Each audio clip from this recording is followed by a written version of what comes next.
Welcome to Hail Varsity Radio, the voice of Husker Nation. Insight, opinion, expertise, with the biggest and best names talking Nebraska across the state. Join the show on Twitter at Hail Varsity and at Schmidt_radio. Call in at 402-466-ESPN or 1-800-825-5865. Here's Chris Schmidt. Welcome to it. Great to be with you on a Thursday. It's Hail Varsity Radio, presented by the Nebraska Lottery. Chris Schmidt, Elijah Herbal. We are loaded up. Lots of red meat to chew on in the world of college football. Nick Saban v. Jimbo Fisher. Coach Barnett will weigh in about an hour. We'll talk some baseball with Joba Chamberlain. And, of course, Brandon Vogel here in about 20 minutes. Burke's Best Bets, Danny Burke. Danny will weigh in on some of the win totals that are out there in college football, specifically the number of 7 associated with Nebraska. Can join us. Some time for you today, as always, and can dial us up at 466-3776, 466-3776, 800-825-5865. 5865. Can email the show, Chris at HailVarsity.com. And always find us on Twitter. Can tweet at us at Schmidt_radio, Chris Schmidt, at Herbal Essence for Elijah Herbal. So the topic du jour is, well, what side are you on? Are you laughing at Jimbo Fisher and his scorched earth emergency press conference, impromptu press conference in response to Nick Saban? Or are you throwing darts at Nick?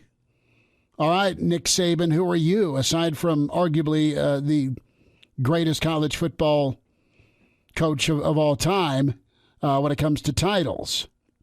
Who are you to whine after you've won so much? That's really the gist of it, and it's been a soap opera today. You had Saban go off last night. You had Jimbo respond this morning. Saban was on with Sirius XM about 45 minutes ago and specifically apologized. I don't have the audio of it, but I do have the Nick Saban quote here. And Nick Saban said this on Sirius XM College. Our old buddy Schick hosts that. I should never have singled anyone out. That was a mistake. I apologize for that. He has singled out A&M. He has singled out Deion Sanders.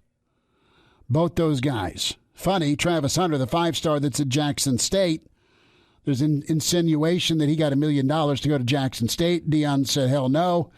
And Travis Hunter's like, by the way, if I've got $1 million, why does mom still live in a 3-bedroom house with 5 kids?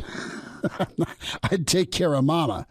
Lane Kiffin has weighed in, and it's pretty priceless. Kiffin's posted this. Jimbo has the nerve to say it wasn't the NIL when it comes to why A&M's doing so well. 0 5-stars in 2018, 2 5-stars in 2019, 2 5-stars in 2020, 1 5-star in 2021. The era of NIL, 7 5-stars, the highest rated class of all time. You've lost to Ole Miss, you lost to Mississippi State, you lost to Arkansas, you lost to LSU, you finished 4-4 in the SEC, but it's clear that NIL has nothing to do with it. Big Cat from Barstool has the best idea. Let's put A&M and Bama on pay-per-view next week. All the money goes to the winning team and their NIL slush funds. So where do you side? Here is Saban's problem. And the question is this. Is Saban sending a warning or is it sour grapes? And the answer is it's both. Nick Saban hates to lose. Nick Saban hates to lose to an assistant.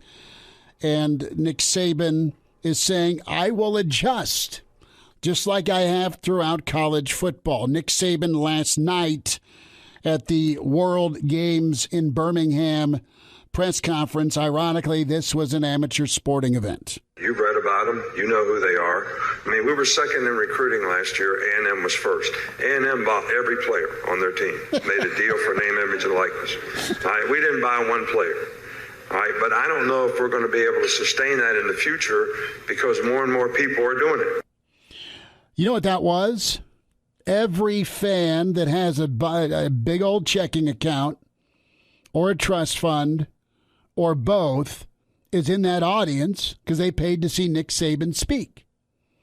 That is his call to action. You better get on it if you want to stay number one, because the old ways of how we do NIL, potentially, or the old ways of just being right and scouting and developing and getting the best talent no longer will be the separator. If a kid can go top 5, go into a different school in a less abrasive, communistic way than Camp Saban, they're going to do it. And there's no more edge for Alabama. That edge is gone as long as A&M's around from an ability to attract the best talent. Best talent wins. Groundbreaking take, I know. But A&M's always had good talent. Bama's had great talent, and they've combined it with a work ethic. And it comes down to, when are you going to get paid? Do you get paid up front at A&M by the collective? It's not illegal. Or with the Saban method, there's preference of earning your money before you get it. Most of us have to work before we get paid versus the money up front. And Saban right now, using the media in front of his boosters, let him know what's up. Jimbo Fisher had his response, 9 minutes. Be careful if you have extra hairspray on or you're around something flammable, because it is hot, it is vicious, it is Jimbo firing back, and did everything except step over the line of saying, Nick Saban's a cheater. I know because I've coached with him. That wasn't said, but you danced on that old free throw line and almost crossed it several times, Jimbo, from earlier today. Coach, like to respond to some comments made last night in Alabama? Yes, I would. First of all, I'll say it's a shame that we have to do this. It's really despicable. It's despicable that somebody can say things about somebody and an organization. More importantly, 17-year-old kids. You're taking shots at 17-year-old kids and their families. That they broke state laws. That they're all money. We bought every player on this group. We never bought anybody. No rules were broken. Nothing was done wrong. It was all in the way we do things, the ethics in which we do things. And these families, it's despicable that a reputable head coach could come out and say this when he doesn't get his way or things don't go his way. The narcissist in him doesn't allow those things to happen, and it's ridiculous. But when he's not on top, and the parity in college football he's been talking about, go talk to coaches who coach for him. You'll find out all the parity. Go dig into wherever he's been. You can find out anything. And it's a shame that you got to sit here and defend 17-year-old kids and families and Texas A&M because we do things right. We're always going to do things right. But we're always going to be here. So, again, insinuation one, go talk to folks who've coached with him, who've worked for him about the air quote parity. If you're counting, I know it's 100 days till college football starts. It's 142 days till A&M visits Alabama.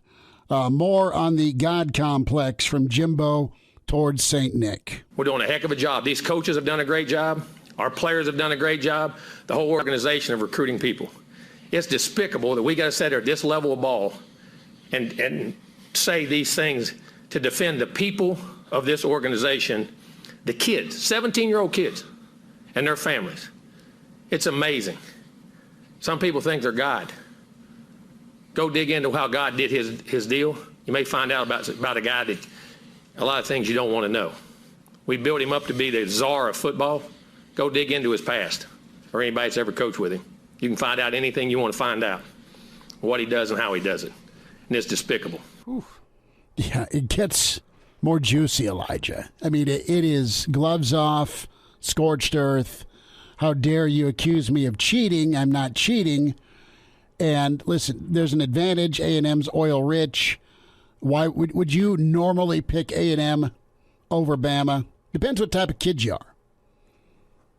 And honestly, I don't want to get sued here, but I'm not above thinking that to get things started up, there's the SMU model, I guess is what I'm saying. You can cheat to get good, and then you don't have to cheat anymore. That has happened in college football. Did it happen at Bama? I don't know. But there's been this rule, right? You talk about unwritten rules in the world of baseball. And Bruce Feldman talked to a former SEC assistant when it comes to the Saban and Jimbo blow-up. And the assistant, who is anonymous, there's always been an honor amongst thieves mantra in the league. And those two just called each other's wives fat to a global audience. More from Jimbo Fisher's response. Pure gold. 9 minutes of Jimbo's press conference. More on the person Nick Saban really is. And it's a shame we have to sit up here and have this conversation about things we do. And it's personal to us? Yes, it is. It's personal to A&M. It's personal to our players. It's personal to our coaches and everybody involved. And I know the guy. Know him really well. It's amazing that we're allowed to do those things. It's really despicable. And I hate it for our players who are coming here, who did things the right way, have done things the right way, and will continue to do things the right way. I apologize to you that people insult you publicly the way they're doing it. And our fans, I apologize to you guys for people saying those things about Texas A&M. But promise you this, there are no violations. There are nothing wrong. It's the second time we've had to do this with grown men who don't get their way and want to pout, throw a fit, and act up. Just go ask all the people who work for him. You'll know exactly what he's about. I always said this. My dad always told me this. When people show you who they are, believe them. He's showing you who he is. So the offense here is, well, clearly you're paying people to come here. You're breaking the rules. How else are you getting good players? Because clearly they would want to go to A&M. So last thought here from Jimbo on Saban. The questions start, and I feel bad for the SID because he needs a bottle of scotch and a handgun right now, having to deal with this. But this comes down to, Nick trying to reach Jimbo today, the phone call. Questions? To the left, Olin. A couple of things, Jimbo. First of all, have you had any contact with Nick since? No. Oh, he's called. You just didn't take the call? Not going to. We're done. And he shows you who he is. And then I just wanted to. He's the greatest ever, huh? And then I just wanted. When you got all the advantages, it's easy. I like how it seemed like Jimbo was waiting for the reporter to move on to his next question before continuing. Well, you heard the gasp. You heard the gasp. Ooh, you heard the gasp from the audience. The mic picked it up, and you heard the SID go. And Jimbo was ready to get up and questions. And oh no, this is how the phone call might have gone. Joey from Barstool put together another impromptu, phenomenal impersonation between Jimbo's phone call to Nick Saban. Should be noted, Joey, formerly from Barstool. Oh, he's got his own thing now? So he's got his own thing now. So. Okay, thank you for that help. But this is pretty solid. Coach Saban, I don't know what the hell that was last night. Talk about calling the pedal black. I mean, dadgummit. Jimbo, I don't know what you're talking about, all right? That's not how I run my program. Oh, right. Obtain national titles and five-star recruits from sea to shining sea, but not a dime from your pocket, sure. Look, I don't pay these players. I just scare the living bejesus out of them so they don't go anywhere else. Plus, how else are people supposed to believe that you get these kids that commit to live in College Station? Oh, yeah, right, because I forgot the Tuscaloosa, the Miami Beach, of Bama. It is if I say it is. Look, Coach, you believe whatever you want to believe, but just know that we are coming for that ass again in 2022. Yeah, sure, that an 8-4 record and appearance on the Outback Bowl. Congrats. Dadgummit! Whoa, now easy there, boys. Can't we all just get along like peas and carrots and Mama's chicken pot pie?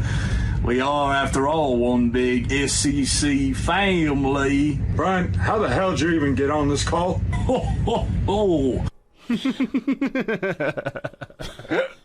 Voice of reason, the ghost of Bear Bryant that was at A&M before he went to Alabama. We'll have more from Jimbo Fisher. Do you side with either? Are you sick of both? Or is there some gray area for you, the college football fan? I look at it as this. Saban is again challenging his boosters. He's got to adapt, like he was the first to go get the analyst position. So he took coaches that were fired that are really bright minds. You went to Saban rehab and bang, you got spit out as a head coach or a coordinator. And you revamped and rehabbed your coaching career. Nick Saban went from pro style to dual threat because he got beat by a couple of dual threats, Johnny Football and Cam Newton. He also hasn't had to contend with something as massive as NIL ever. He's all for guys having the opportunity, but he kind of likes the old school way of, I'll give you the platform, go get what you can get, but go earn it through me. And Jimbo's got an advantage right now with a lot of money, a monster collective, and a lot of players. They still got to tackle, catch, and score touchdowns. Tuscaloosa will be interesting. Brandon Vogel's next. Hello, listener. Hey, it's Chris Schmidt with Hail Varsity Radio, and I wanted to let you know about a special deal just for listeners of the Hail Varsity Radio Show podcast. We're offering $10 off the annual subscription price of $29.99. That means that you, for less than $20, can get everything we do. 10 issues of our monthly magazine, our annual football yearbook, and all the premium content we produce at HailVarsity.com. Just go to HailVarsity.com/subscribe and enter in the promo code GBR for $10 off a full year of Hail Varsity. That's HailVarsity.com/subscribe, promo code GBR. And we're back. Fellas, think we could listen to the radio on Hail Varsity Radio, presented by the Nebraska Lottery. Yes! That's awesome! We are efforting future Baltimore Hall of Famer Sam Koch tomorrow. See if that happens. He retired today. Decade and a half killing it for Baltimore and the pride of Seward. Just an incredible job in the NFL for one Sam Koch. I don't know if he has the leg of Sam, but his takes rock. We say hi to Brandon Vogel, HailVarsity.com and magazine managing editor at Brandon L. Vogel on Twitter. We'll have more of Jimbo Fisher's response, despite the apology here in the aftermath of Saban v. Jimbo. Vogues, how much popcorn have you had today? It looks like Lane Kiffin, that's all he's done is watch. I would love running commentary by old Lane on this whole thing. Well, he's provided it to a degree. I mean, it would have been nice if he just live tweeted it so we could all get his unfiltered thoughts, but he certainly shared a couple of things. I mean, Lane Kiffin kind of got this train started back in February, I think, with, I mean, at least, okay, we know that message board rumor becomes something people are talking about, and Lane Kiffin was definitely one of those people talking about, and seems to have kind of an interesting relationship with Nick Saban, I guess, would be the best way to put it. So, yeah, there's not many people who are better suited to sit back and watch this than Lane Kiffin. What do you believe here with Saban's comments? What do you feel about Jimbo's response and then Nick's apology? Not a direct "I'm sorry" to Jimbo, but more so, I shouldn't have singled anybody out. I mean, it was more of an apology than it wasn't a great apology, but it was better than some. I guess that's where I'm going with it. I know Nick Saban said in his afternoon radio appearance that he made a mistake, but it is my feeling that Nick Saban does not very often make mistakes.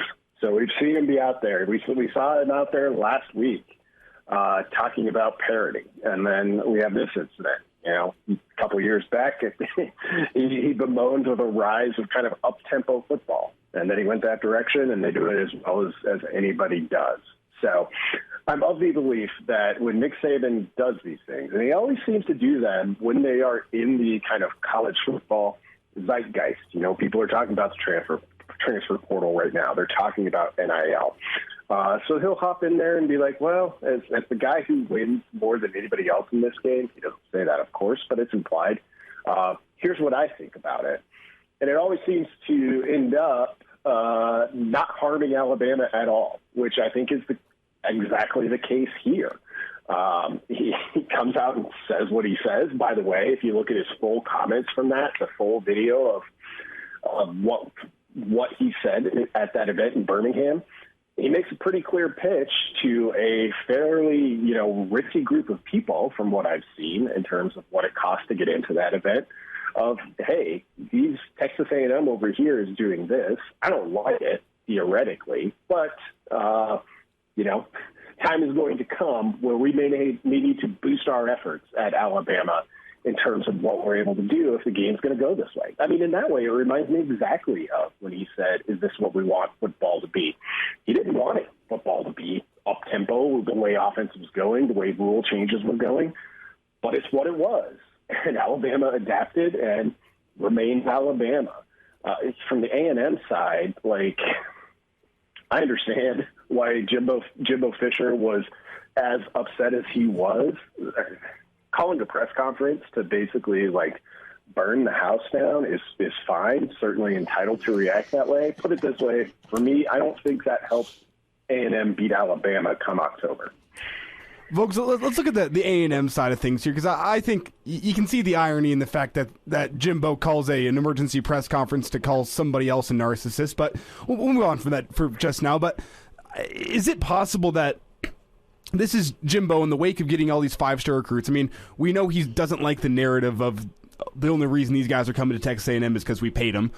He doesn't like that narrative. He's gone off on that multiple times. But do you think this could be Jimbo trying to set the sights of this A&M program a little bit higher, putting Alabama in their crosshairs in the wake of the recruiting success they've had? Yeah, possibly. That's a good point. It's probably, it's probably the kindest move for A&M. It wasn't where my mind first went, but now that you mentioned it, I think it could be.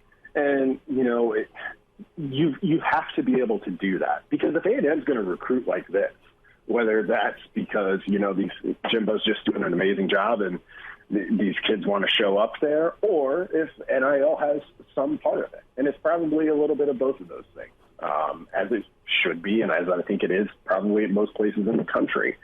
They're going to have to compete with Alabama. Texas A&M went 4-4 in the SEC last year. It was a strong season from where they started. Probably a little bit of a disappointment.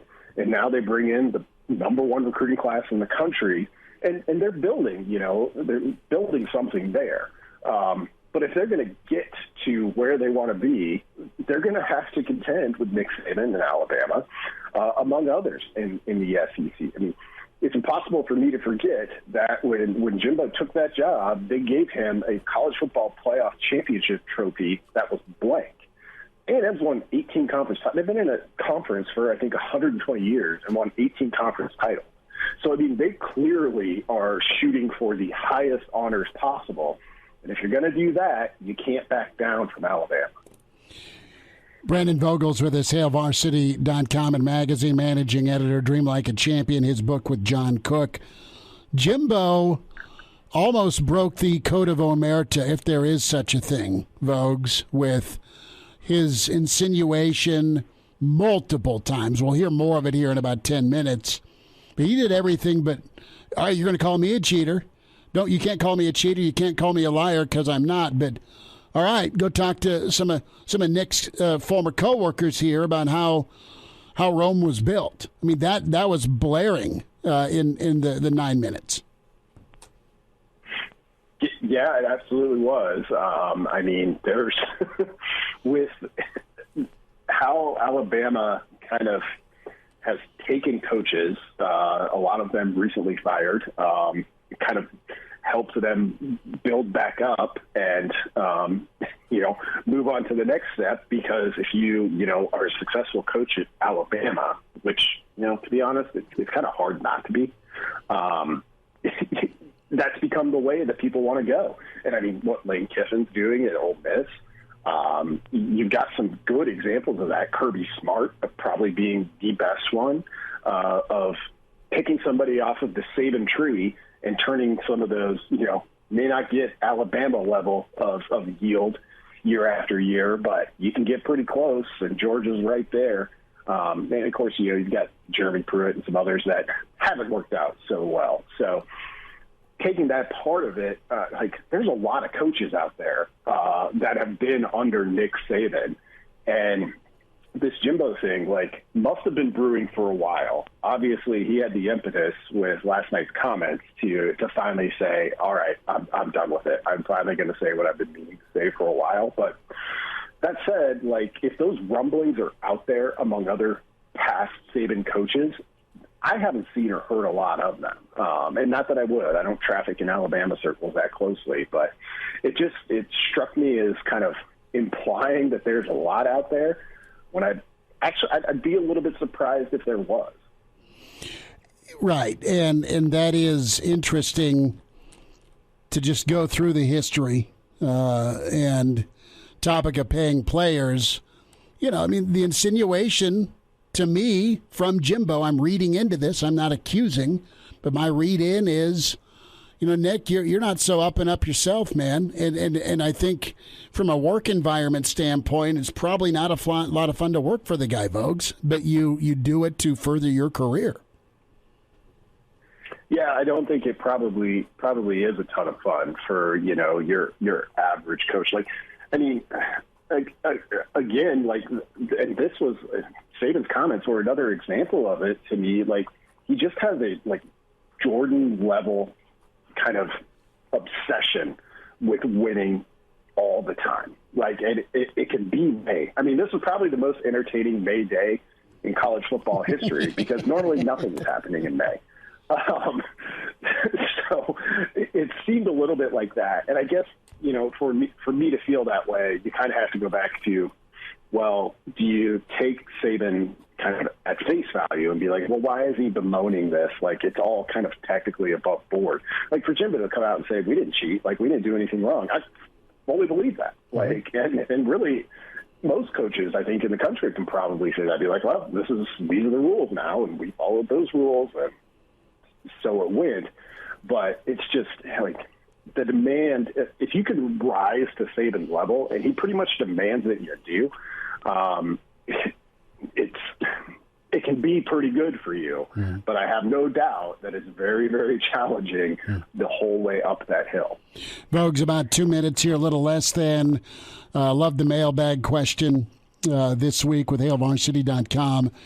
And what's your expectation for the Husker offense as far as to kind of start hitting on all cylinders? Big question. It's May, but at what point in the season does it need to start rocking and rolling? Well, they get a little bit. I mean, Northwestern. It's hard to bet against Pat Fitzgerald's track record here. And on paper, they have to replace a lot. They probably have to replace their two best defenders. You got North Dakota, which actually lost a good amount of its contributors from last year, but a really sound program, a solid one. Georgia Southern's kind of experienced, but going through a total coaching transition. They retained one assistant there. And then you got Oklahoma, which has Brent Venables, but defense was a little bit disappointing, I think, last year overall based on expectations. So you're not coming out of this and facing Wisconsin or Iowa, in the first 4 weeks. That doesn't mean those defenses won't be good. So for me, I think the biggest health check for this offense is if they score more points and put up very similar yard totals, which might seem, a little bit silly, but it really, Nebraska's never had a problem with yards. It's had a problem with points. And that, for me, is going to be the thing I'm looking for. Is 4 games enough to assess that? It feels a little early to me, but that's a third of the college football season. You don't get, a whole lot longer than that. So by game 5, 6, you probably need to show some signs that is either possible or already here. Good take. Got a chance to ramp up and Got a wicked close in November with some who's who, but make them count by being in position for sure. Vogues, we'll talk again this weekend, but thanks for a few minutes. Yep, thanks a lot, guys. Hello, listener. This is Brandon Vogel, managing editor of Hail Varsity, and I wanted to let you know about a special deal just for listeners of the Hail Varsity Radio Show podcast. We're offering $10 off the annual subscription price of $29.99. That means that you, for less than $20, get everything we produce, 10 issues of our monthly magazine, our annual football yearbook, and all of the premium content we produce at hailvarsity.com. Just go to hailvarsity.com/subscribe and enter the promo code GBR for $10 off a full year of Hail Varsity.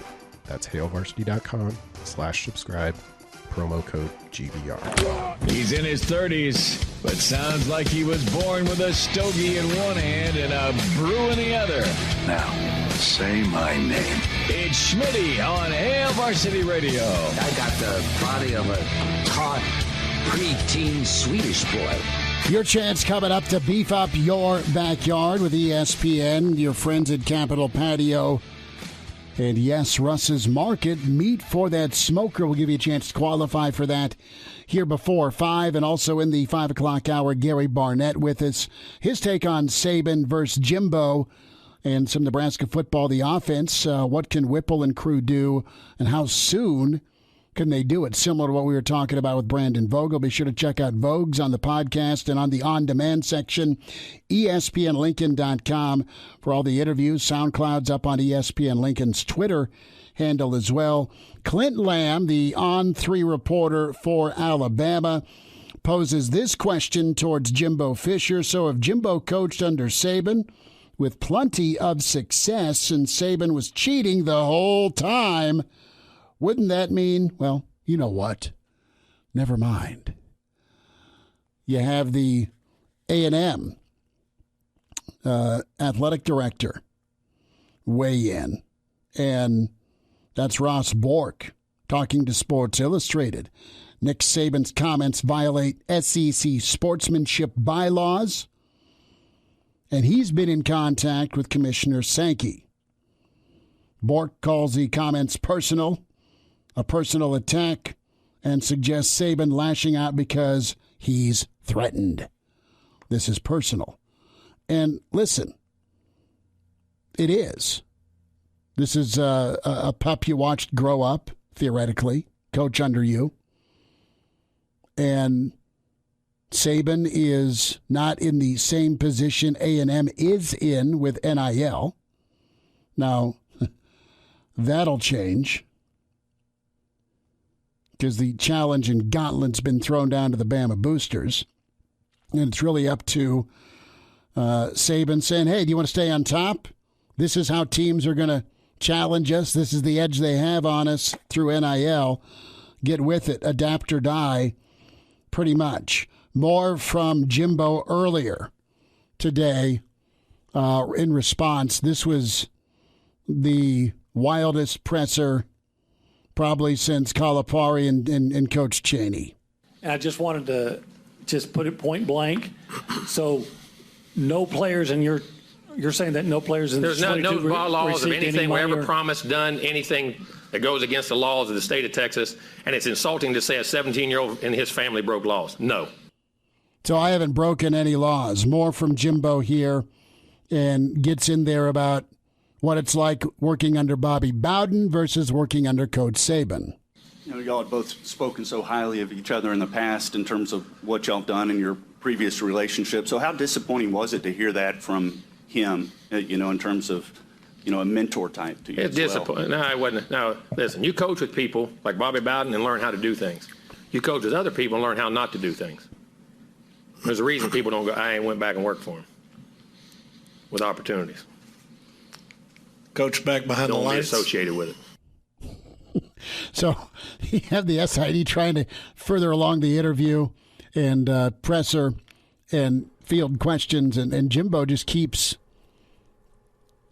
adding into it. Well, I know we've been saying, I feel bad for the SID here, but I feel bad for Jimbo in a sense, too, because that SID just keeps on screwing up all his dramatic pauses. He has some great pauses for dramatic effect, and here in the SID goes, it must be wrapped up. Unfiltered. He was unfiltered about 10 o'clock. More from Jimbo here. And, again, the God/Christ implication of walking on water. And I know that you don't necessarily, you can't have the conversation with people who do NILs or have that contact, but would you like to see the collective that does support I would like A&M? to find unified rules across this country to put things in place. That's what I want. And I don't know what those are. I'm not smart enough to figure it out. I don't know what the antitrust laws, all those bylaws. So the government needs to step in because these things here. And what's funny, in that talk, right before he said that about us, wasn't he soliciting funds from the crowd? It's amazing, wasn't it? To the left, Rob. When you walk on water, I guess, don't matter. More from Jimbo. We're doing it the right way here, Elijah. Howdy, Coach. So you've told us how you don't look at social media. Tell us about when you found out about. I'm right here, Coach. Mark Robinson called me. Okay, and how important was it for you to have this press conference so that you could defend your players and your program? I'm not defending anybody. I'm just giving you the truth. Because I have nothing to hide. I have nothing to hide, and our program has nothing to hide. It'd be interesting if everybody could say that. Parenting advice next from Jimbo Fisher. Down front, Brent. Is there some thought on collectives, schools, programs, collectives, universities, collectives? Are you aware of what they do, how they go about it, and so forth? So you have no knowledge of any of They have collectives. I know there's a collective here. I don't know who's got what, when's got what. Had no idea last year. That is not what we do or what we're about. I was going to say, that's by design. You saying, hey, I'm staying out of this. Yeah, I mean, I have no sponsorships in those things. And that's the truth. Listen, I'm going to tell you one thing. You can call me anything you want to call me. You ain't calling me a cheat. I don't cheat and I don't lie. So I learned that when I was a kid. If you did, the old man slapped you side of the head. Maybe somebody should have slapped him. But that's one thing you don't. Now you're fooling with their name. That don't. From Texas A&M's name, you're saying with those kids' name and our name. I'll put it with any of them. See, what he did there reminds me of an old adage I've heard, which is you don't want to see how the sausage is made. No, you just make it taste awesome on the flat top grill. That's collectives. While we're tailgating for Oklahoma. You don't. And listen, he can tell me that he doesn't know what's up. There's got to be some indication, and I'm not saying it's wrong, but it's got to be a reality. Who are you going to go pay then? You leave it up to J.R. Ewing Jr. to figure out what quarterback he thinks is best, or is there going to be some sort of insinuation what quarterback you want to go get for A&M?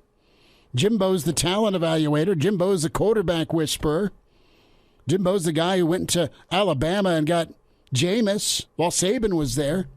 Here's what I think. This is absolute speculation. I think Saban still teed off that they got beat on a field goal by a 4-4 SEC team last year. Saban's teed off. He finished second to his former protege. In recruiting, Saban's teed off. He got beat for the national championship by another protege. And he's in season form already. He wants to go get it going, and he wants someone to step forward and either keep it so he can have ultimate control and advantages again, or he needs the people that are going to scream bloody murder if he goes 11-2 this year to get off their back pocket and open that back pocket up with some fundage. That's what last night was. And he picked on Jimbo because he knew he could. And he knows that he's going to hang half 100 by halftime on him in 142 days, or he's going to try to. We'll get Gary Barnett's take on this. And I might need to get Danny Burke's take on this as well. With Saban with a chip on his shoulder, does that mean I need to bet Alabama for the Futures National Championship this year? They're already your favorite. Yeah. By what, plus 250? They should be every year. Well, right. And the model of how Bama does it is what's threatened right now. The type of buy-in and attitude. We'll wind down hour one next. Chime in 402-466-ESPN or email the show, Chris@HailVarsity.com. Just try me. Back to Hail Varsity Radio. Deion Sanders has sounded off on Twitter. You best believe I will address the lie, capital L-I-E, Coach Saban, capital Saban, told tomorrow. I was awakened by my son. He sent me the article stating we paid Travis Hunter $1 million to play at Jackson State. We as a people, capital people, don't have to pay our people, capital people, to play with our people, capital people. Nick Saban, again, part of his comments from last night's World Games in Birmingham amateur sports event. I tell recruits the same thing. Our job is not to buy you to come here to school. And I don't know how you manage your locker room. And I don't know if this is a sustainable model. We'll get thoughts from Gary Barnett on this, Danny Burke, in a moment. We'll hear now a couple of last thoughts from Jimbo Fisher, a couple of parting shots. Specifically, we've heard about parenting skills from Jimbo. What about what type of architecture is necessary for your home? When you talk about uniform legislation, would you like to see that the schools be able to have a little bit more ability to? Listen, I don't know that. I don't know what's right. It just needs to be uniform across the board, and it's hard because the government's going to have to get involved with it. I'm not into that. I just know that what we did was nothing wrong. Was not done the wrong way. Nothing was promised. Nothing was deal, and we didn't buy any players. You've been in this business a long time. A long time. Seen a lot of things. It's disgusting to what we're into right now, especially by the people who are throwing the darts, who have no glass in their house. So this was the last question. Is Nick Saban bending the rules, Jimbo? Do you suspect Nick has bent the rules? No, I didn't say that. It's my statement. All right, Coach. Appreciate your time. Thank you. The look and the tone imply different. It's the ultimate. Just get this liability off me. For the last 10 minutes, I've implied that Nick Saban has bent the rules for his entire time at Alabama. But when you ask me point blank, I'll keep my hands off. Yeah, what? What are you saying? How'd you get that from what I've said? Yeah, here's the full question. Cut 15 here. And it started out, you just snuck that in at the end before it was time to take off. My question was, is this the most upset, disappointed, angry you've been about something in your coaching career? It's despicable for what it does for the sport. And the operations, the way things were done the other way, when the parity was there, like we said, never has been parity. Certain people never follow the rules anyway. Do you suspect Nick has bent the rules? No, I didn't say that. It's my statement. All right, Coach. Appreciate your time. Thank you. I'm going to go drink 7 Crown and Cokes, says the poor SID man down at A&M. Wow. Okay, Coach Barnett, Joba Chamberlain, Danny Burke, VSiN Sports Network, loaded hour 2. Keep your emails on the way in, Chris@HailVarsity.com, Team Saban, or Team Jimbo, or Team Neither, which I totally get. Let's get qualified to beef up your backyard. How about the Smoky Mountain Cooker Smoker from Capitol Patio and the Flame Shop? Also a gift card to Russ's Market. Some meat for that smoker. We'll do the giveaway end of May. Caller 9 right now, 466-3776, 466-3776. Caller 9 right now. Pardon the interruption, but I'd like to save you some money. Hey, it's Chris Schmidt with Hail Varsity, and I wanted to offer listeners of this podcast $10 off the price of an annual subscription. That means that you, for less than $20, can get everything we produce. 10 issues of our monthly magazine, our annual football yearbook, and all the premium content we produce at HailVarsity.com. Just go to HailVarsity.com/subscribe and enter in the promo code GBR for $10 off a full year of Hail Varsity. That's HailVarsity.com/subscribe, promo code GBR. Varsity Radio, the voice of Husker Nation. Insight, opinion, expertise, with the biggest and best names talking Nebraska across the state. Join the show on Twitter at Hail Varsity and at Schmitz_radio. Call in at 402-466-ESPN or 1-800-825-5865. Here's Chris Schmitz. Back into it at Tower 2. It's Hail Varsity, presented by the Nebraska Lottery. Hall of Fame coach with Colorado and Northwestern. Hall of Fame player from Missouri, Gary Barnett, with us. Coach, how's the week?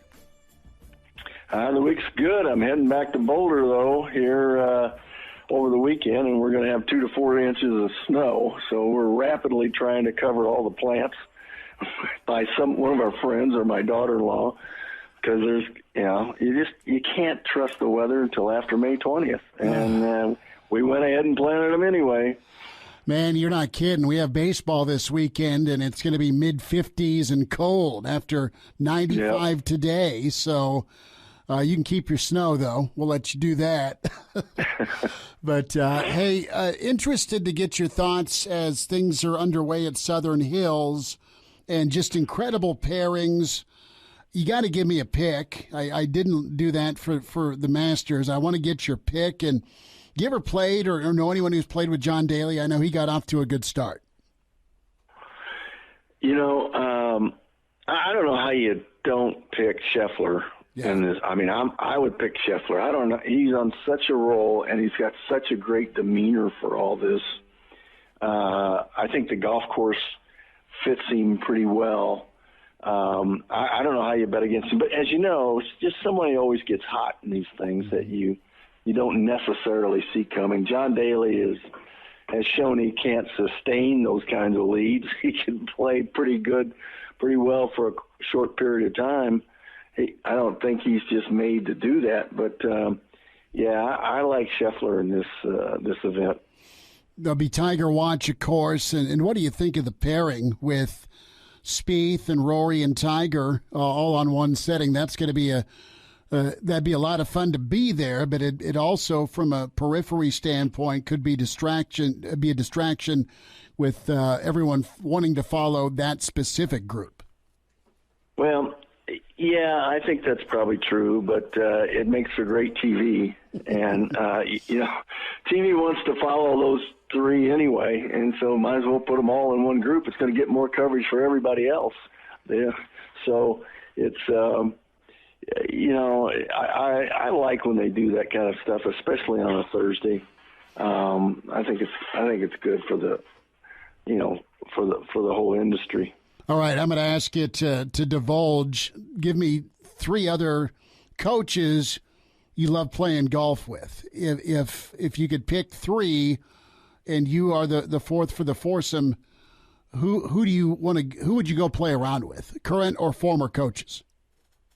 Well, I think Frank Beamer would be one of the really fun guys to play with. I mean, we used to play on events. Bobby Stoops is a really fun guy to play with.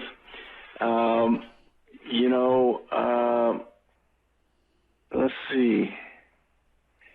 Well, I'd probably go with your guy there at Nebraska, our offensive coordinator. Okay. Yeah. Whipple? I think we have a pretty good match, the 4 of us. I think so.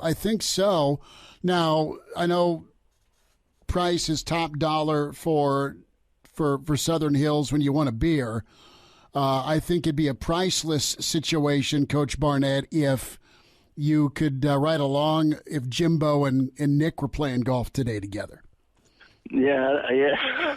That's can't miss TV right there. What do you think of that? What do you think of Saban last night in that forum? And we've all seen the audio. We've heard the audio, read the story where Saban's going off on A&M buying guys for NIL, and it's the Saban warning. Does he have a point, or does he seem just kind of bitter and ticked off that there's some competition? I think Saban's just so smart. He's in front of a bunch of Alabama businessmen when he says this. So he's challenging them.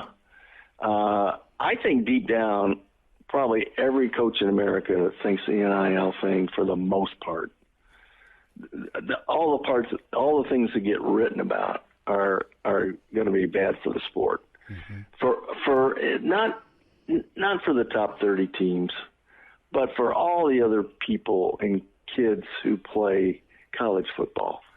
And I think Nick, to some extent, is standing up for that. And I would agree. But he's just challenging the people there in Alabama. And sooner or later, no one has any faith in the NCAA, and it's going to have to be some federal agency that ends up taking this thing on, because it's going to get out of hand. Now, I think it'll burn out eventually here, but I think all of us would probably stand up and say our guys need more money. They needed more money than what they'd gotten. I don't think they need as much money as some of them want.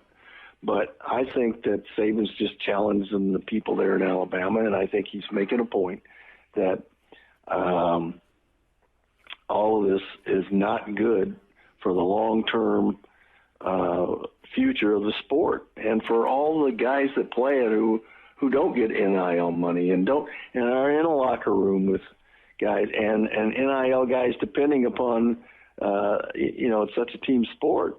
I mean, that quarterback who's making all the money is so dependent on that left tackle and that center, and is he sharing that money? What's going on? I just think it creates a tough locker room right now, and it'll eventually work itself out, Chris. I mean, we're all alarmist when this kind of change happens, and it's so different than what we're used to. But you sent me the article on the California law that's crazy. Might make it through. That gives them 50% of the revenue. And I think I talked about this when this whole thing started. Eventually, that's what they want to get to. And Hamaji, who runs that organization in California, they've been wanting to get that for 2 years now, 3 years. They put out all the stats on it over a year ago, and so to me that's where it's going. But that's where it'll also separate out only a few that can pay that kind of money, and then I don't think fans, I don't think states, I don't think organizations will put up with it. Gary Barnett's with us, Hail Varsity Radio. Coach, to the Saban relationship, and Saban's lost to Kirby Smart now in the national title game. Jimbo upset him last year in College Station. I don't know Nick at all. I know people who've covered him, and I know coaches that have spent time with him. He's super competitive, but he seems like a pretty genuine guy. But he's also a uber competitor. I don't think he likes losing to guys on his coaching tree. And does it make a difference that it's Jimbo that's threatening the personal side of this? I don't know how deep that relationship goes. That's what my question is. Yeah. Yeah, I don't know whether there's pin-up things from the past. I don't know that. But I think more than anything, Nick's just making a statement. And, they still got to coach him. It's not an auction, where the guy with the most money wins. It's you're still going to play a game. And these 18-year-olds, I don't care how much money they got in their pockets, they still got to go out and block and tackle and win football games. And so that you can have all the guys on your team making more money than all the guys on Saban's team, but Saban's team's probably still going to block and tackle better. And that's the point of the game. So that makes for good TV, though. Coach, a thought with and radio. Oh, absolutely. I mean, it's gold, baby. I got to ask you about what the Pac-12 decided to do as far as punting division. So they'll take the two best win percentages to position themselves. It's been a busy week in Rosemont for the Big Ten. Do you think the Big Ten follows suit and does away with divisions? Do you feel like the second best team's always been in the Big Ten title game? Oh, no, absolutely not. And I think that there's a lot of schools that are going to fight for that divisional playoff, and schools that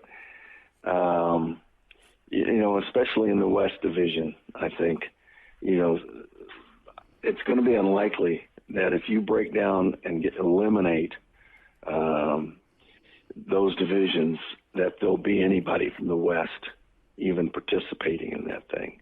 So they're going to fight for it because it gives them an avenue into the playoff, and that's a big deal. It's a big deal for your program, for recruiting and everything else, fan base.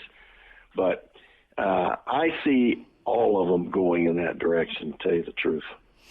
The point here is have the playoff expand so much where your top two can get in, and it's no longer just trying to get two, but maybe you have a strong argument for a third out of your league if you're the Big Ten or the SEC. And overall, Pac-12's had they've had Oregon and they've had Washington, but it's going to be Oregon and SC and maybe Washington if they pump back up. How do you think the Pac-12 is positioned right now to be in the playoff discussion?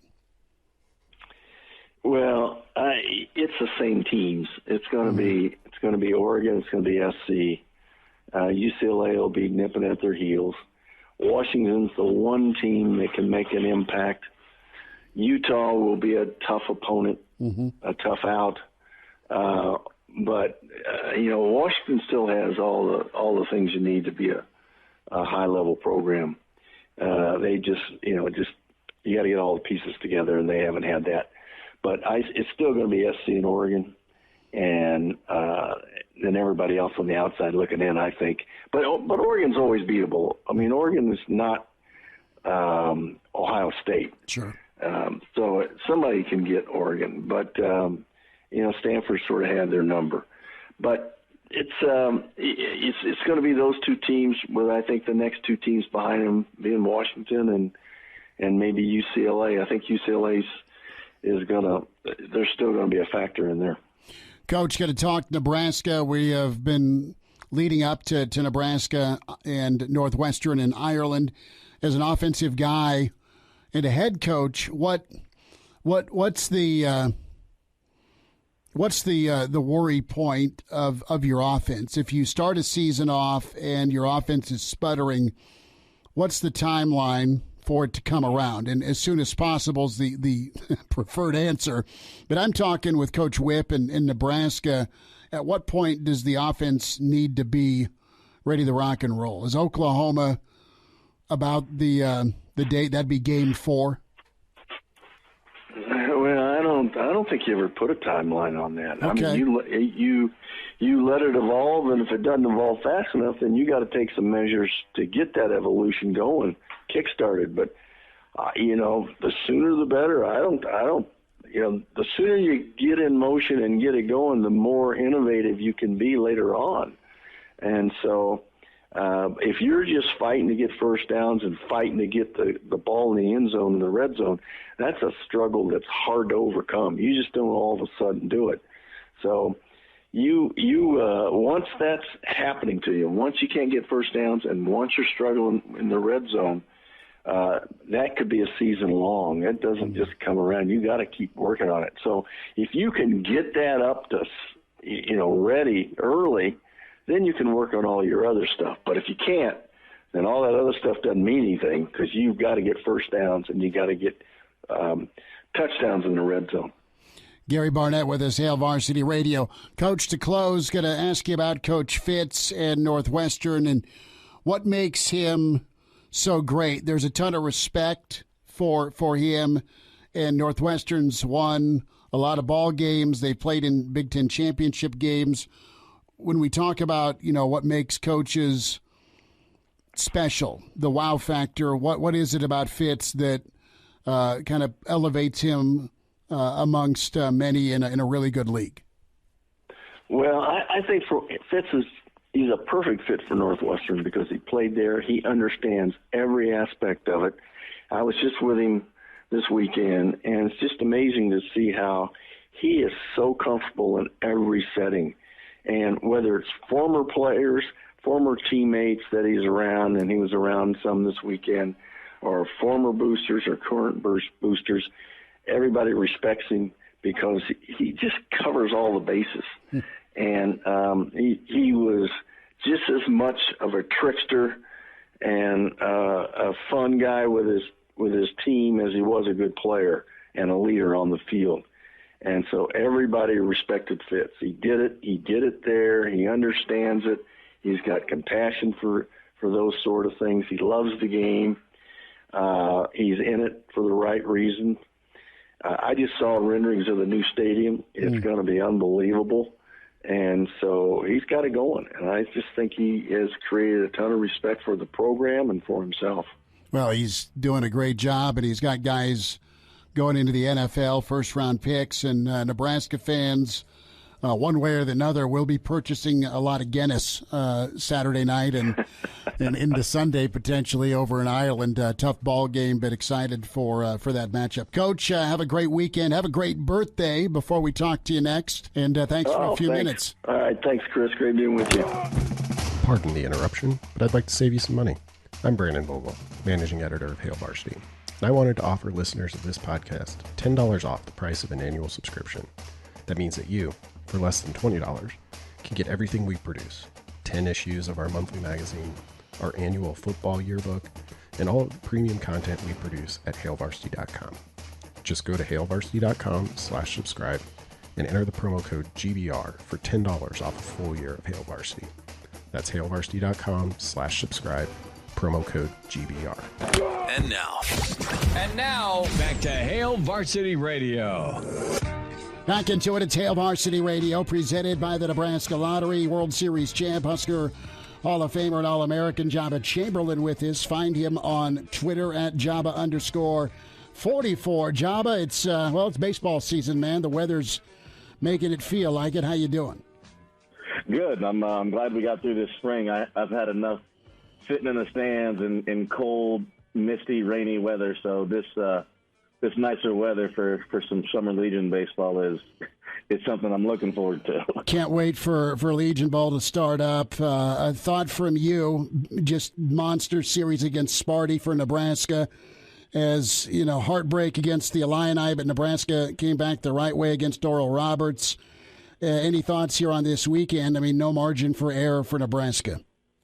Yeah, I think, we obviously see where we sit, and we know there's some things that have to take place for us to get the tournament. But I think we can't scoreboard watch. We can't do that. We have to take care of business against Michigan State, and we're going to have some things fall in line. But came back and had a great midweek game and carry that momentum into this weekend. And you got to win the first one. You got to win, and don't even start with the first game. Let's win. Let's just one inning at a time. Let's win each inning and continue to go from there. I think it's possible. I think we're going to have to grind, but we've also done that all year with the injuries and just things haven't gone our way and hitting with runners in scoring position. But you know what? We can go out and finish strong and see what happens. I mean, we go out and do what we need to do and have a series win, hopefully a sweep, and we'll see what happens. Joba, a thought on the news of the day, the back and forth between Jimbo and St. Nick, Saban versus Fisher, and the mother of all emergency press conferences today at 10 down in Aggie land. Wow. Wow's all I can say. There's some insinuation by Nick, and there's a whole lot of insinuation by Jimbo earlier today. I mean, I'm going to use a movie quote, that escalated quickly. And, I mean, just the back and forth and how much coverage. And, I mean, it's some of my work is on Twitter and just seeing the back and forth and then listening to some of the interviews and, takes from some of the guys on the networks and, how they're defending one side or the other. And, you're paying this player, you're doing things illegally. And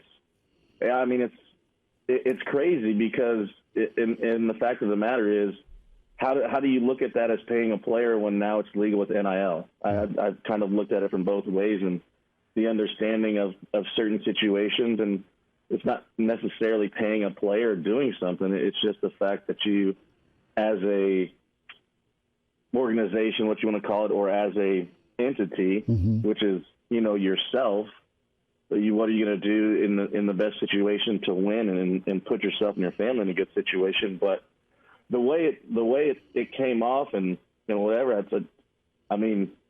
they were going straight for the jugular. There was no holding back between those two. Might have to make a trip down to SEC Media Days before Big Ten Media Days and put a steel cage up and just let him go.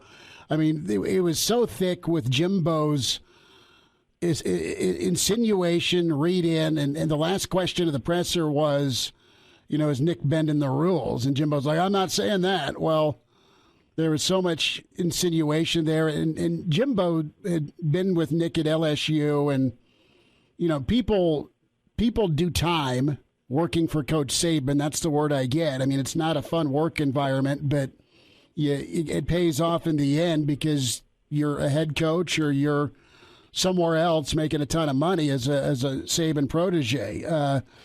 What he did in my eyes is he had a bunch of folks gathered at a amateur sporting event, and he, through the media, unloaded on his own boosters. You don't want to finish second to A&M, better get your ass in gear and put a collective together. Because guess what? Me putting first-rounders into the NFL, it's not going to cut it anymore. The playing field is not level anymore. People are evening up to us, even though Nick Saban's disgusted that he's going to have to go in-state and potentially, through a collective, have to shell out money to get the kid he always used to get.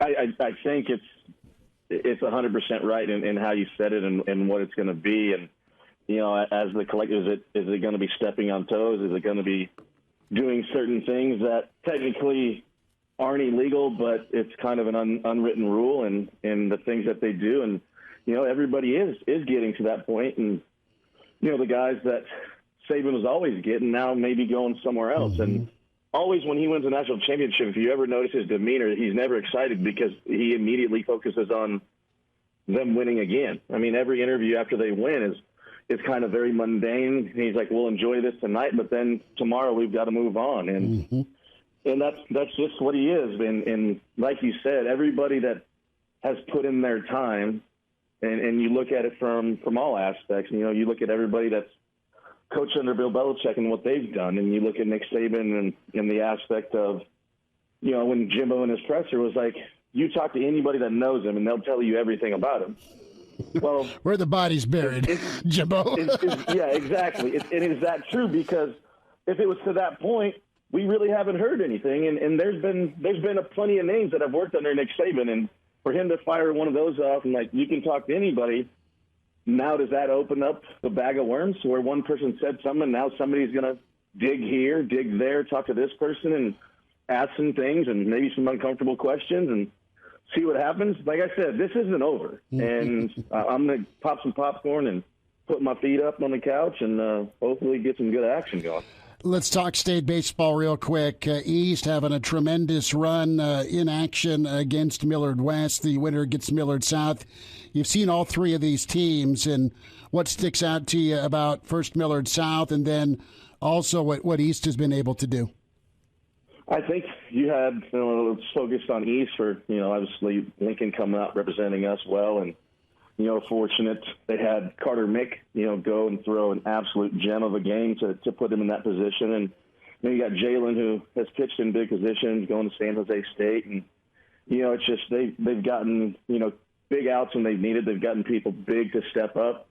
Carter's saving guys in pitches because we all know pitch counts, and they can only throw a certain number to be eligible for the next day and so on and so forth through this tournament. And I think watching all three of these teams and playing against them, they all do the common things uncommonly well. They play baseball the right way. They back up plays. They take the extra base. And it's going to come down to pitching. You've seen Millard South, and, we've played them a few times, and it's just they haven't swung the bats real great in the tournament, but they've played good baseball, and they came out and upset Millard West, which was the heavy favorite coming into it. And then you've got, Millard West, who understands how to win. You got 7 guys going D1, but, Millard South is the team to beat. And I think East you have to look out for because you've got the momentum. I mean, because they were down and out and, got some good outings, got some big hits.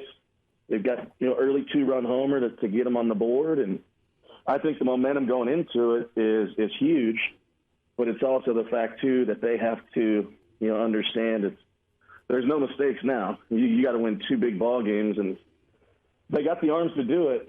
And I think it's going to come down to that, pitching and defense, and it's going to be some low-scoring games, and it'll be fun to watch. So hopefully the weather holds off. They moved the game up, so it's 30 minutes after the first game completes. So hopefully this rain holds off, and we can get that in and crown a state champion. Joba, just quickly here, I want to move down to Class B, where Waverly's been having a great run in the state tournament, but I want to ask you about a kid who's playing for a team who's been bounced from the state tournament. That's Tucker Timmerman, a future Husker pitcher down at Beatrice, and I saw the stat yesterday that he only gave up 2 earned runs this season, good for a 0.341 ERA, and I want to ask you, was your high school ERA anywhere close to that? No. That's last time I checked, if you have a 0 in front of it, that's pretty good. And I mean, I love the fact that we're getting these kids to stay at Nebraska, and obviously we've seen the year that the Huskers have had, but you're getting the kids that have the talent, that understand what playing for Nebraska means, and we're keeping them here. I mean, there's obviously a lot of kids in Omaha that go to different places, but it's something that always makes my heart feel good when you got kids that understand Nebraska is in a process and they want to join that process. And he's done well. I mean, I've read about it, I've seen the numbers, and I don't care what level you're playing at. To only give up 2 runs, I don't care if I'm playing Little League. I'm probably going to walk somebody and somebody's going to hit one, and I'm going to give up 2 runs. So, it's fun to see. And going back to Waverly, you go in as the 8 seed at 13-13, and you knock off the number 1 and last year's state champion. So that's been fun to watch too in the Class B round. Joba, automated strike zone. Are you for what's going on in AAA, moving its way up to the majors, or do you like the umps behind the dish?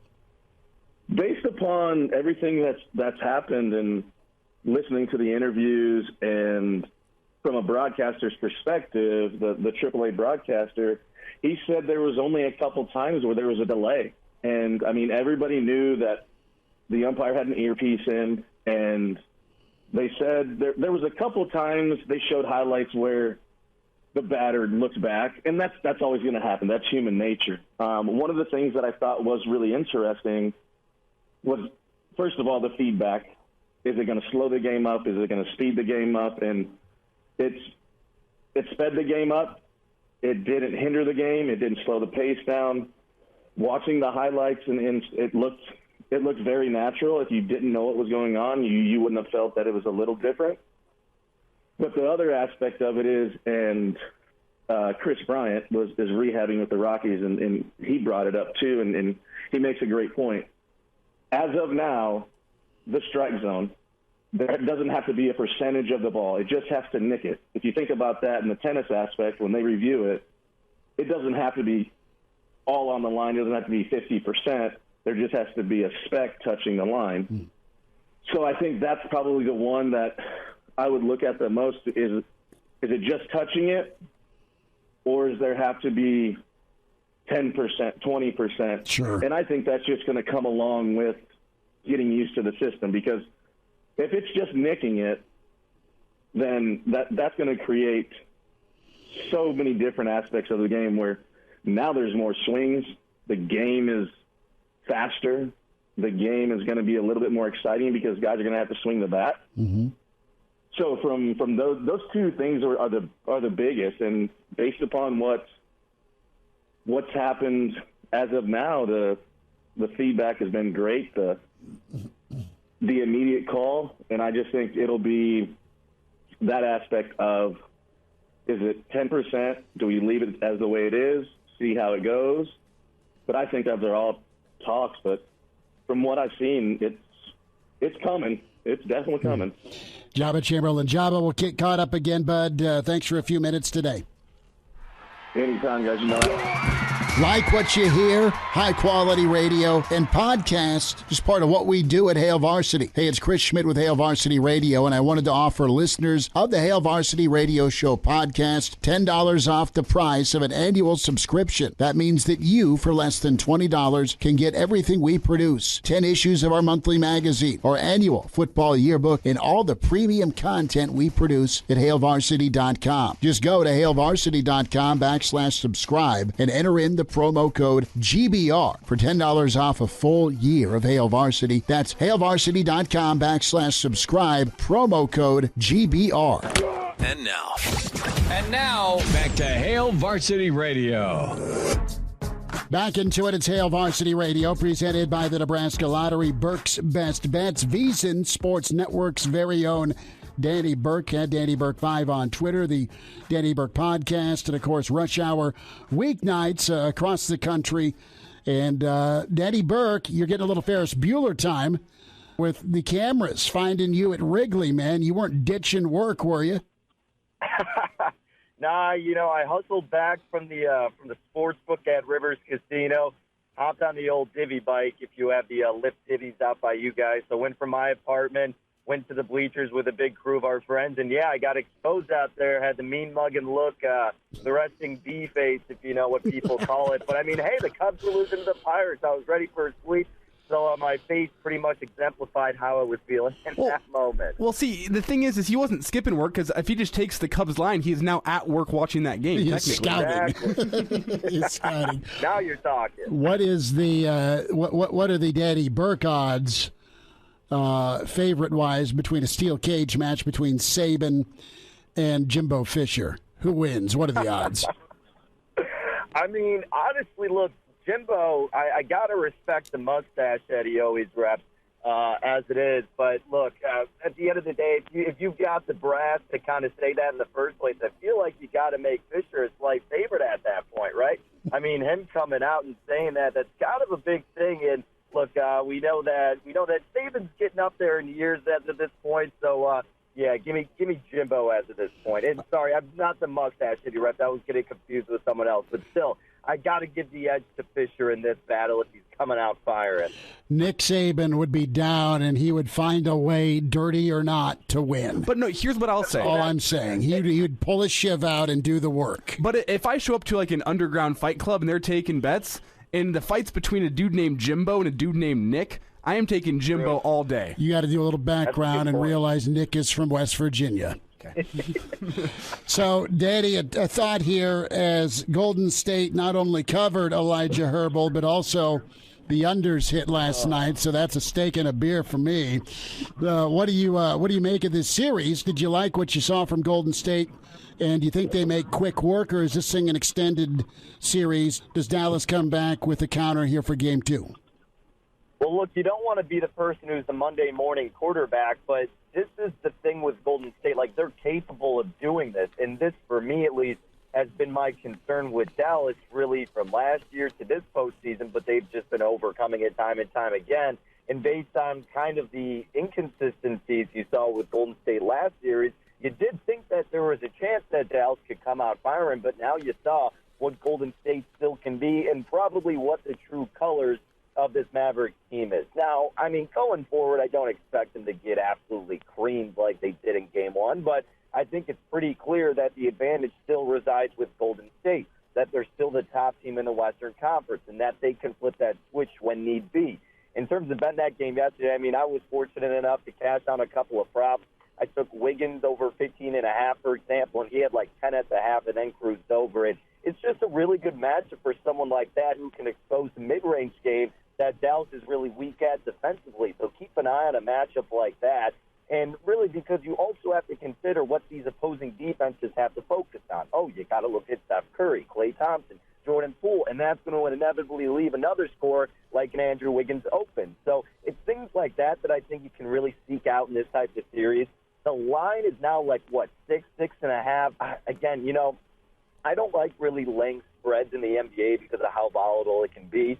So I'm pretty, I beat the dead horse when I say this, but I do think waiting for the in-game with this, with the spread being high, would be the right move. But also, hey, if you're kind of thinking opposite, if you're thinking it's a little bit of recency bias, now the line could be a tad bit inflated, and you might want to bounce back and pounce on the Mavericks catching a lot more points. So if you think that could be the case, then, yeah, you've got a good opportunity right now. And, I'd probably rather bet an over in this series pretty much every game as opposed to the under. Because if Dallas is going to keep it close or win, you're probably thinking it's a slow, methodical game. But if Golden State does what they want to, there's going to be plenty of points. So I kind of err to the side of Golden State, and I would correlate that with most totals going over.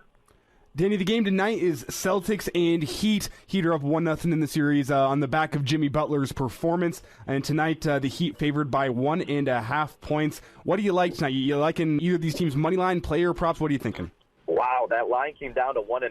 That's appalling. I mean, I know it opened as high as 5, and I guess maybe with the news solidified of who's playing, maybe that has something to do with Horford is in or not. So I don't know. You'll have to let me know. But you know what? With this line coming down, I was like, if this thing gets down below 3, I might be tempted to hop on Miami. I bet Miami the last game, and I did it before the news came out. But even still, I said the same thing. Hey, there's going to be a time because it's basketball and there's enough talent that the Celtics will have the lead or keep it close.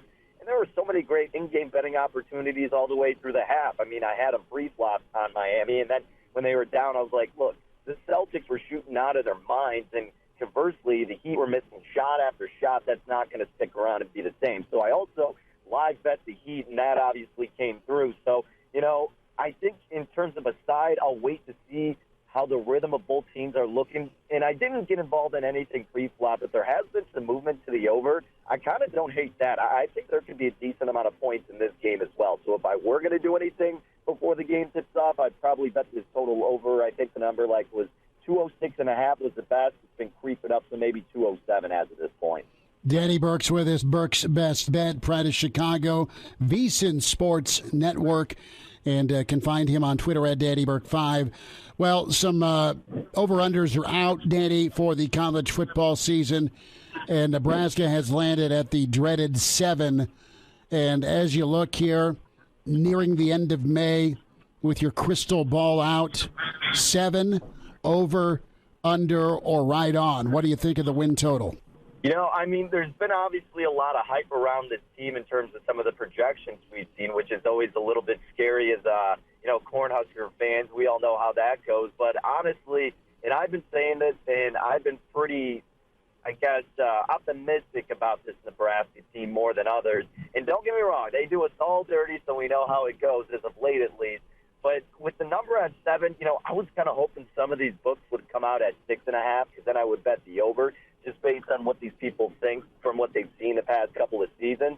But at 7, man, I think that's pretty accurately. But if I had to go one way or the other, the fact that they're not making it 7 in the hook, I think I'd still bet the over there, guys, because of the potential to push. But and then right at 7 or 8 seems about right. Probably more so a chance they fall on 7. It's so tough to call. You've got moving pieces and parts, and a lot could come together with all of the portal additions, some high-level players. You're still waiting on a couple of defensive linemen you're going to need to come in and help. You've already landed a couple of nice defensive linemen. Is the O-line going to be better / healthy? So many question marks, but the tone will be set for week 0, Danny, with that opener against the Northwestern Wildcats, and right now that's -9.5. Get that handled. I think 7 looks okay. I think so, too, and if anything, I think that's just an indictment of maybe not desperation levels, but just in the sense of how much pressure is in Scott Frost right now. I mean, you guys talk about it ad nauseum, but this is it. This is the year. He's letting the adults in, as you'll say, from time to time, and, kind of getting the help he needs and maybe not being so prideful and calling this offense and getting a quarterback that can actually have time and make accurate throws. All of these things are going to equal more of a steady type of Nebraska football team that's not all over the place and can look organized and can finally close out games, which I agree. I mean, with the number at 7, that seems right. I'm with you. Daddy, we'll talk next week, bud. Thanks for a few minutes. Yeah, absolutely, boys. Take care. Like what you hear? High-quality radio and podcasts are just part of what we do at Hail Varsity. I'm Brandon Vogel, managing editor. I wanted to offer listeners of the Hail Varsity Radio Show podcast $10 off the price of an annual subscription. That means that you, for less than $20, can get everything we do. 10 issues of our monthly magazine, our annual football yearbook, and all of the premium content we produce at hailvarsity.com. Just go to hailvarsity.com/subscribe and enter the promo code GBR for $10 off a full year of Hail Varsity. That's hailvarsity.com/subscribe, promo code GBR. Miss us? Come here, brother. Give me a hug. Bring it in for the real thing. We're on call for you. Catch the podcast at hailvarsity.com, the ESPN Lincoln app, or download them on iTunes. Saddle up, partner. Back to Hail Varsity Radio. One final time, big thanks to Gary Barnett, Joba Chamberlain, and, of course, Brandon Vogel. Saban v. Jimbo, the big topic today. Some Husker football in there, some baseball thoughts from Joba tomorrow. Jeremiah Searles, Jacob Padilla, Bill Dolman. We are efforting Sam Koch. That may come through. Let's hear from Sam Koch as, man, the pride of you this season, Nebraska retiring 16 years, the NFL. For sure a Baltimore Hall of Famer, could be an NFL Hall of Famer. He's been incredible. And old Sammy tried to get through his presser today. Today, I'm retiring from playing professional football. It's very hard, and we're starting off on a good note. But we'll get through this. We only have 9 more pages left.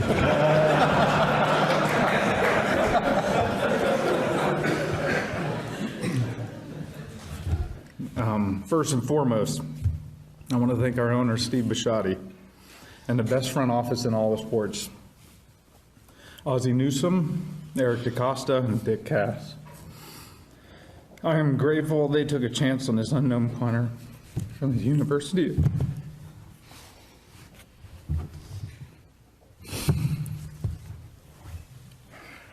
All right, I got this. You've been in tougher situations before.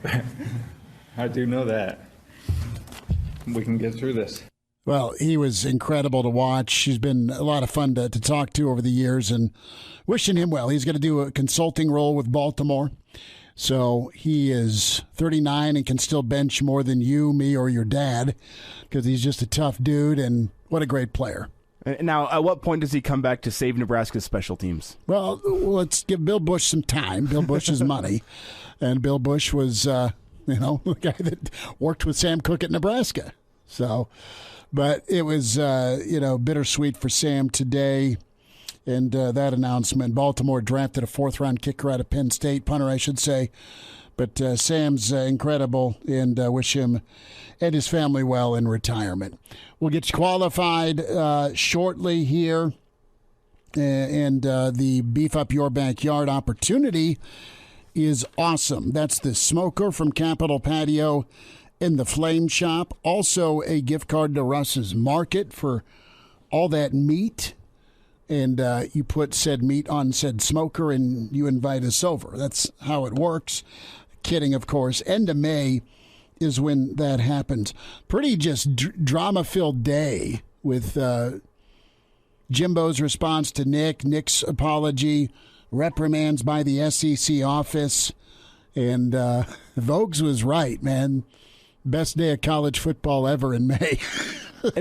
For May. And we got all that drama, and guess what? More drama coming up tonight here locally for our local listeners, ESPN Lincoln, as the Lincoln Salt Dogs in a rubber match against the Chicago Dogs. Absolutely. No hot dog on that no ketchup on that hot dog, but get some Italian beef. Caller 9, so I can get out of here. Caller 9 right now qualifies to beef up your backyard with Capitol Patio and the Flame Shop, and, of course, Russ's Market. Caller 9 right now, 466-3776. You're outside of Lincoln with our affiliates, 800-825-5865. Caller 9, Salt Dog Baseball shortly. Be good. A Hurrdat Media Production.